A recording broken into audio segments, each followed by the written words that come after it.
Malam itu Amber Guyger baru saja pulang dalam keadaan lelah.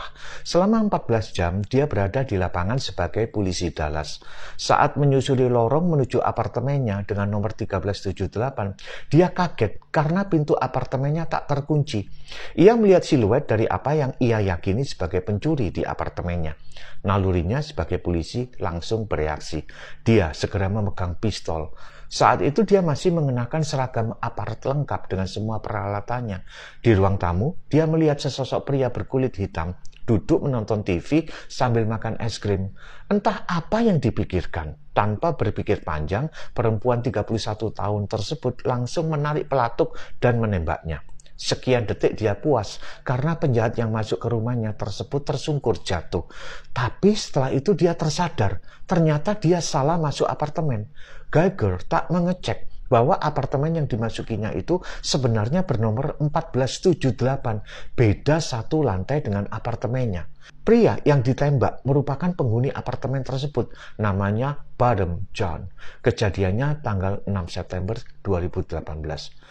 Peristiwa itu menggoncangkan Amerika Serikat karena si penembak adalah orang kulit putih dan korbannya kulit hitam. Insiden ini juga memanaskan lagi polemik soal rasisme.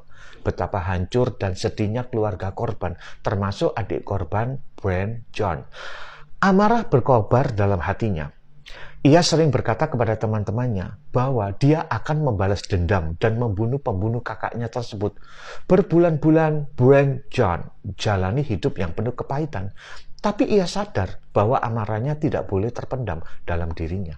Dalam salah satu wawancaranya dengan CNN, ia berkata bahwa kesediaannya untuk memaafkan Guyger akan menolongnya untuk memiliki roh yang memaafkan bagi yang lain. Sampai saat ketika ia harus menyampaikan pernyataan di sidang si pembunuh tersebut setelah pengadilan menjatuhkan hukuman 10 tahun penjara kepada Guyger pada tanggal 2 Oktober 2019 dengan terbata-bata dan dengan kekuatan yang mulai tersusun, Brian John mengucapkan kata-kata pengampunan. Bukan hanya itu saja, berikutnya ia melakukan tindakan yang mengagetkan seluruh warga Amerika Serikat. Brian John memohon untuk boleh memeluk pembunuh kakaknya kepada sang hakim. Lihat cuplikan sidang tersebut. I forgive you, and I know if you go to God and ask Him, He will forgive you. But I love you just like anyone else. And I don't even want you to go to jail. I want the best for you. Because I know that's exactly what both of them would want you to do. And the best would be give your life to Christ. I'm not gonna say anything else.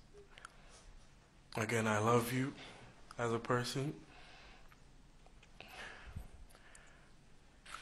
and I don't wish anything bad on you.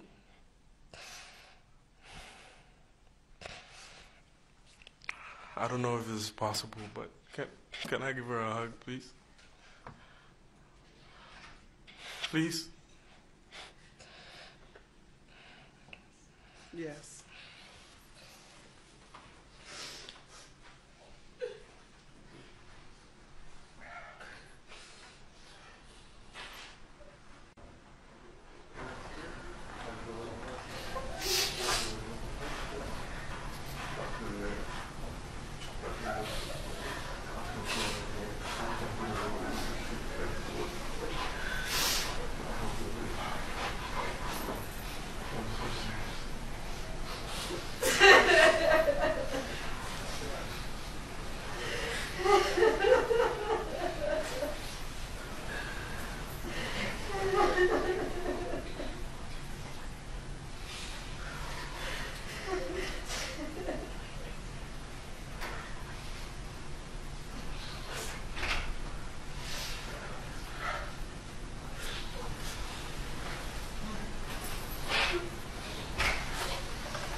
Suasana sidang yang tegang tegang tiba-tiba diselimuti dengan atmosfer cinta kasih, manakala Brian John mengucapkan pengampunan, memberikan pelukan kasih Kristus kepada Geiger, pembunuh kakaknya.